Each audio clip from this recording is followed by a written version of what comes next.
हमारा चैनल फैज़ान पंजतन को सब्सक्राइब करें, लाइक करें, बेल आइकन बटन को दबाएं।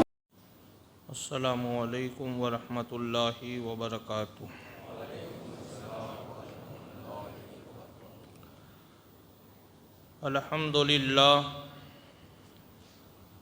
अल्हम्दुलिल्लाहि नहमदुहु व नस्तईनुहु व नस्तगफिरुहु व नुमिनु बिही व नतवक्कलु अलैहि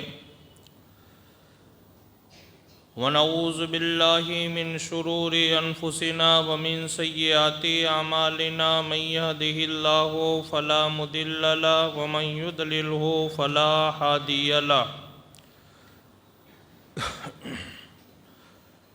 व नशहदु अल्ला इलाहा इल्लल्लाहु वहदहु ला शरीक लहु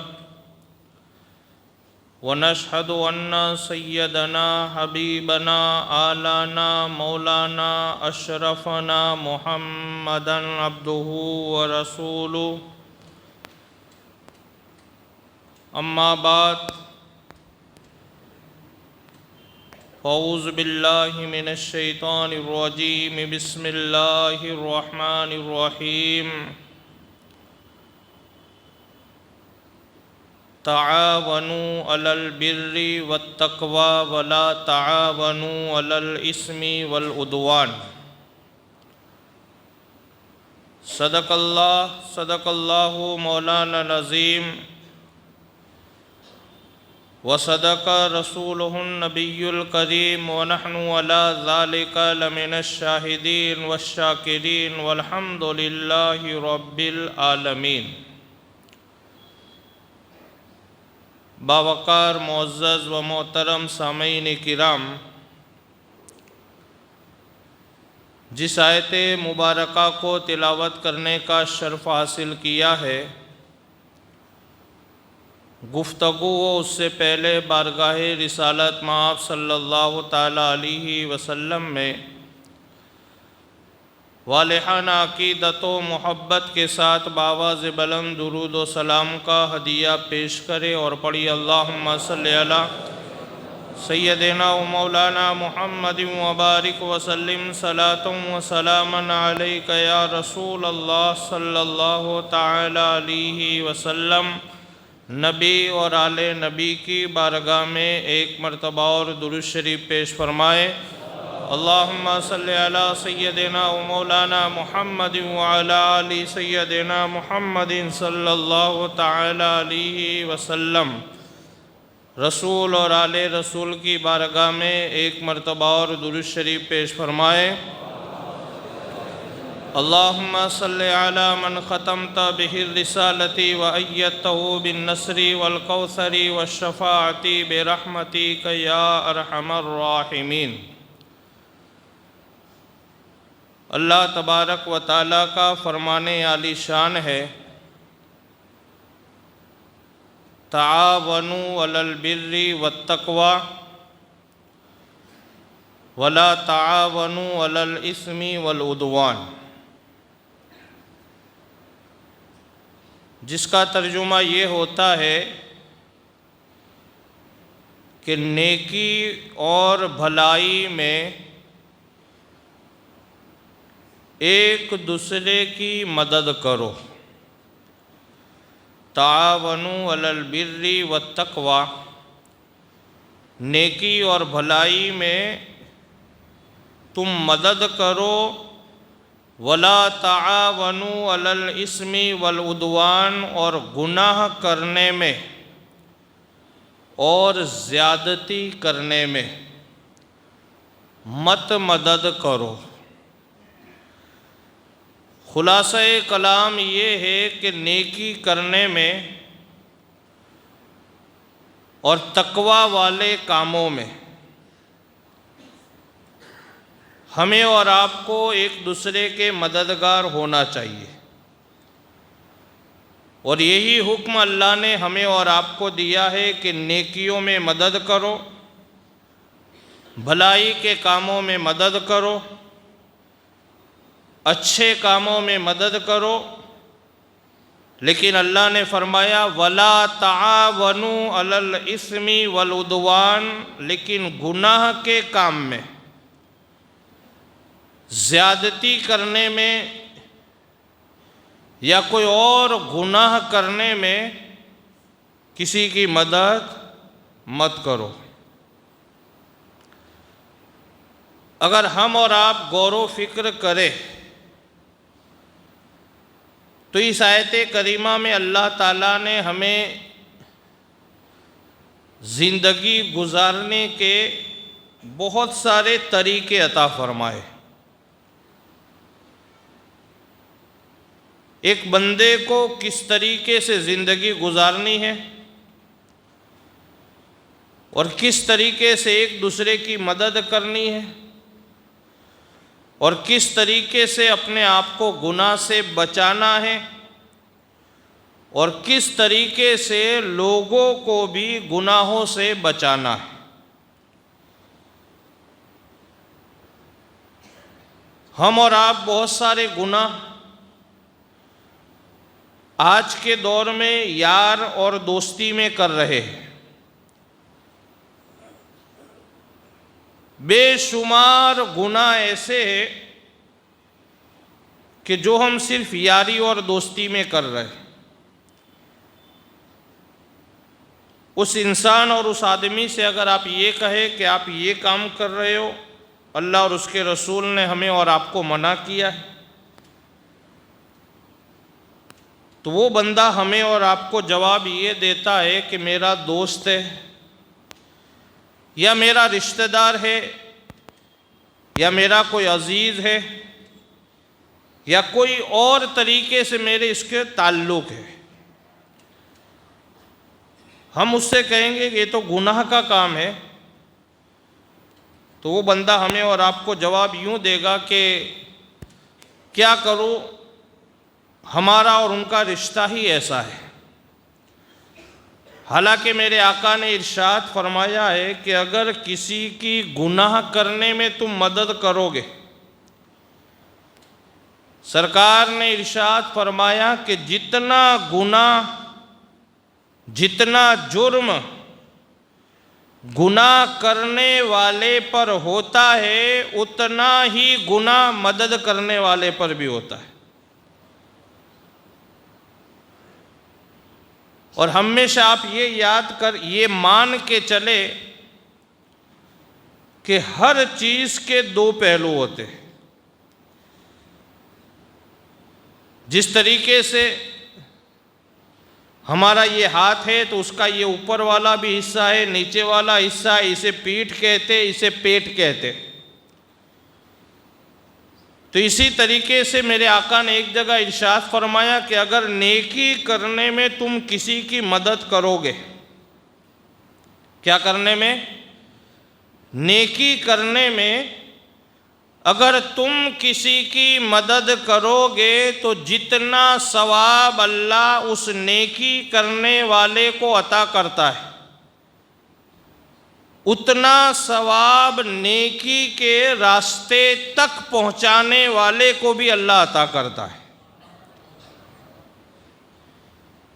किसी को आपने नमाज पढ़ने की तलकीन की, अगर वो नमाजी बन गया, जब तक वो नमाज पढ़ता रहेगा सवाब उसे मिलता रहेगा, लेकिन आपको भी उसका सवाब मिलता रहेगा। इसी तरीके से अगर मैंने या आपने किसी को गुनाह में मदद की, अब वो जब तक गुनाह करता रहेगा उसे भी गुनाह होगा और उस गुनाह में मदद करने वाले को भी गुनाह होता रहेगा। इसीलिए अल्लाह ताला ने कलाम पाक में फरमाया कि तावनु अलल बिर्रि वत्तक़वा,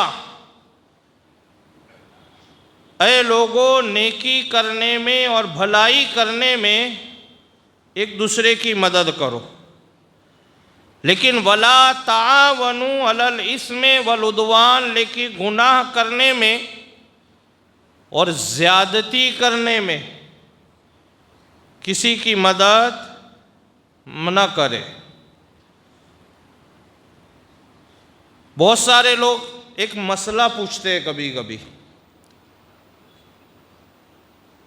कि एक आदमी है जो एक जगह से माल नाजायज़ तरीके से उठाता है, जिसको हम यूं कह सकते हैं हराम तरीके से, और उसे और अगर आसान किया जाए तो चोरी करके वो पैसा लाता है या माल लाता है। जैसे बहुत सारे लोगों को देखा गया और सुना गया कि गाड़ियों में से पेट्रोल निकालते और फिर वो आगे दूसरे आदमी को सस्ता करके बेचते। तो लोग ये मसला पूछते हैं कि क्या हम उस पेट्रोल को खरीद सकते या नहीं। हमें बाज़ार में पेट्रोल 80 या 90 की कीमत में मिलता है और वो बंदा हमें आधी कीमत में दे रहा है। हमने उससे पूछा कि भाई वो कहाँ से लाता है, तो जवाब ये मिलता है कि वो कहीं से पेट्रोल निकालता है या उनकी एक यूनियन है और उनका एक तरीका है, वो गाड़ियों में से पेट्रोल निकालते हैं और हमें आधी कीमत में बेचते हैं। अब ये जो आयते करीमा है कि एक दूसरे की नेकियों में मदद करो और गुनाह में मदद न करो, थोड़ी देर के लिए मैं आपसे सवाल करता हूँ कि आपका जहन क्या कहता है, वो पेट्रोल खरीदना चाहिए या नहीं खरीदना चाहिए? आपका जहन जवाब देता है, क्या जवाब देता है? नहीं खरीदना। इसलिए कि अगर हम खरीदते रहेंगे तो उसका कारोबार चलता रहेगा, और वो भी नाजायज़ और हराम कारोबार चलता रहेगा, वो हमारी मदद से चलेगा, तो गोया हमने उसे गुनाह करने में मदद की। हालांकि हमें हमारे खुदा ने फरमाया है वला तावनु, मत मदद करो अलल इस्मी वल उद्वान, गुनाह में और ज़्यादती करने में। तो लिहाजा इस तरीके से, तो एक मैंने मिसाल दी, किसी भी काम में हम किसी की मदद नहीं कर सकते, चाहे फिर चोरी का मामला हो, चाहे किसी की हक तलफी का मामला हो, चाहे किसी और गुनाह में कोई मदद करना हो, चाहे शराब का मामला हो, चाहे और किसी तरीके के झूठ बोलने का मामला हो, जितने भी मामला थे, एक बात हमें और आपको जहन में रखनी चाहिए कि अगर हमने किसी की गुनाह में मदद की, गुनाह की लज्जतें वो उठाएगा, लेकिन उसके जो असरात है और उसके जो गुनाह हैं उसमें हम भी हिस्सेदार हो जाएंगे। और मेरे आका ने इरशाद फरमाया है कि क़यामत का वो मंज़र लोगों को अभी एहसास नहीं है, लेकिन मेरे आका ने इरशाद फरमाया है कि मैदान महशर ऐसा ख़तरनाक होगा कि सवा नेज़े पे सूरज होगा। अभी जो सूरज है वो इतनी दूरी पर है कि जिसका अंदाज़ा हम और आप कमा हक्कऊ नहीं लगा सकते, लेकिन उसकी गर्मी हमसे बर्दाश्त नहीं होती। एक दिन खाली मस्जिद का एसी बंद हो जाता है, कितनी शिकायतें हम कर लेते। हालांकि नमाज पढ़नी, अल्लाह का जिक्र करना है, खाली एक दिन मस्जिद का एसी बंद हो जाए, यार क्या करते हो, ध्यान नहीं देते हो, ये नहीं करते हो, ख़राब हो गया, तुम ध्यान नहीं देते हो, कितनी बातें आप बोलते हो। एक दिन अगर एक पंखा ना चले, कोई और नहीं, आप ही बोलते हो कभी ये पंखा ख़राब हो गया, कोई ध्यान नहीं देता है, वो नहीं देता है। और मैं तो एक दिन की बात नहीं, मैं तो एक टाइम की बात करता हूँ, क्योंकि मैं वो हूँ जो पांचों टाइम यहाँ रहता हूँ, और मैं आपकी हर अच्छी और हर बुरी बात को मैं सुनता हूँ। ज़रा आप गौर फिक्र करें कि एक नमाज में पंखा या एसी थोड़ा आगे पीछे हुआ कि हम बेचैन हो जाते हैं। और यहाँ तो आप बोल भी लेते हो, जिसको जो चाहे जब चाहे आप बोल लोगे, अपनी आवाज़ें आप ऊंची कर लेते हो, लेकिन वहाँ सवा नेज़े पे सूरज होगा। वहाँ कहाँ सूरज होगा? सवा नेज़ा आपको पता है किसको कहते हैं? बंदा अपने हाथ को ऐसे ऊंचा करेगा तो सूरज को उसकी उंगली टच हो जाएगी।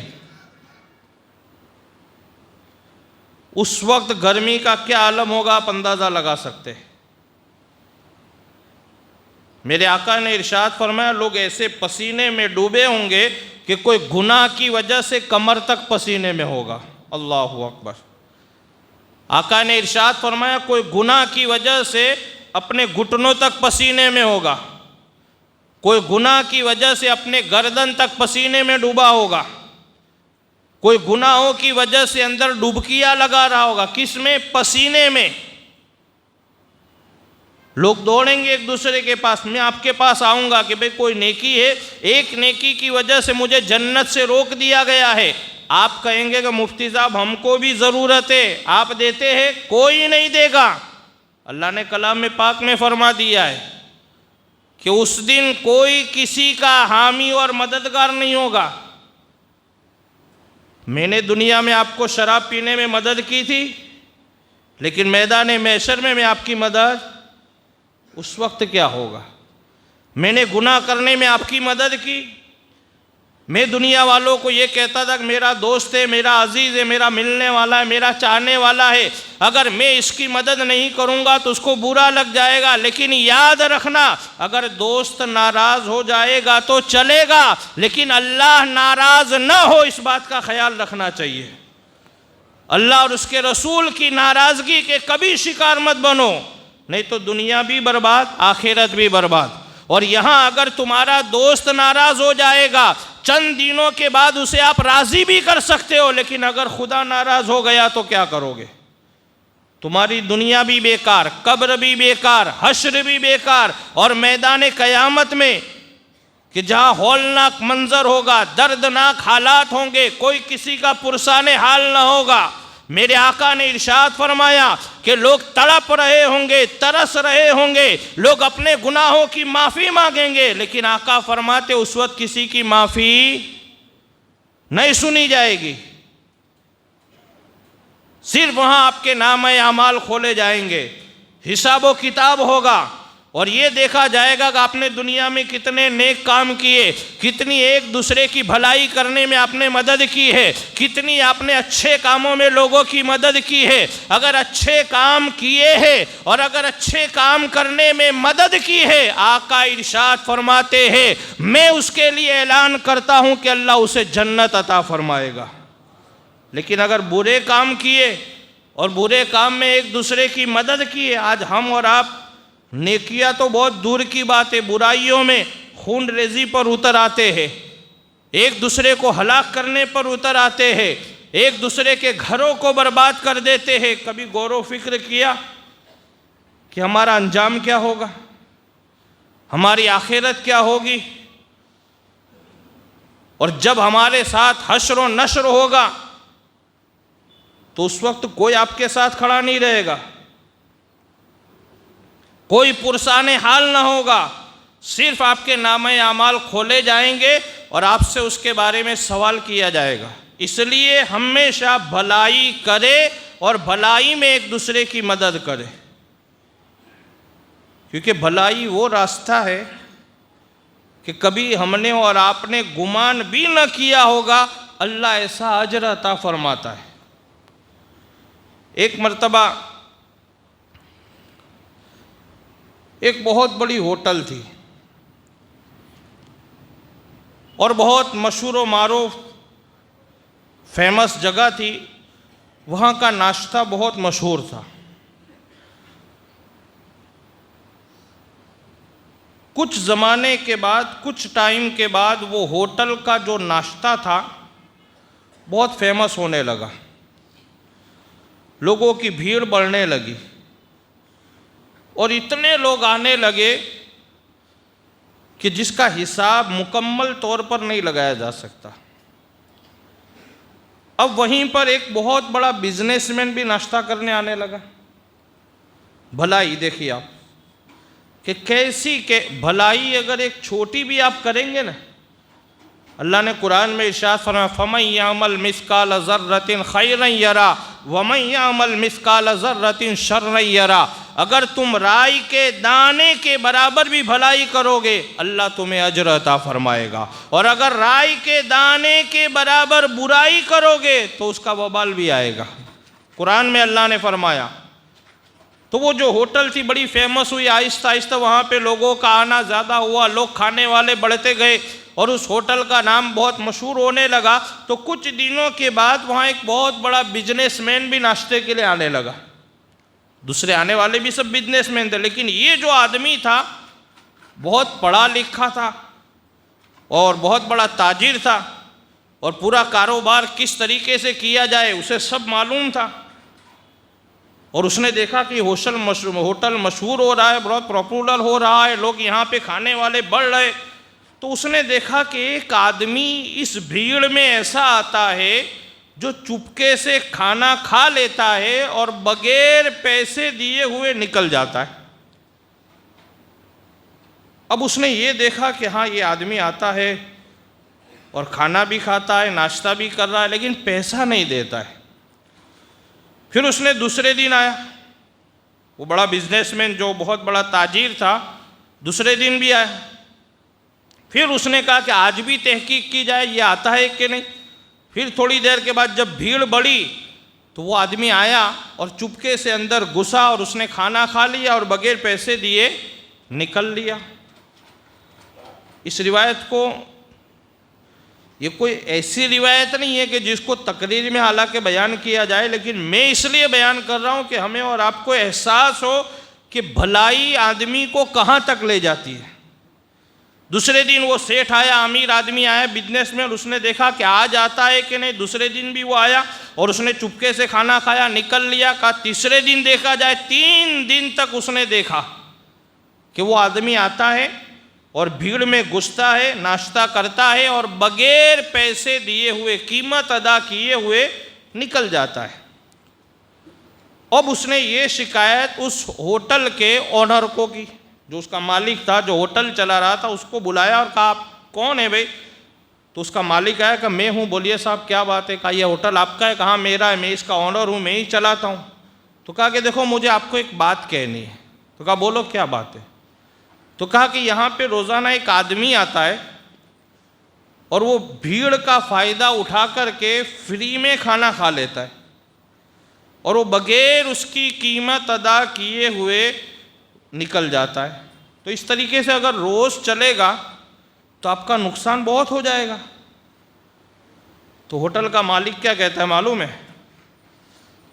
कहा कि बेशक आपकी बात सही है, लेकिन जनाबे वाला ये जो भीड़ है ना, भीड़ अल्लाह ने उसी की वजह से लगाई है।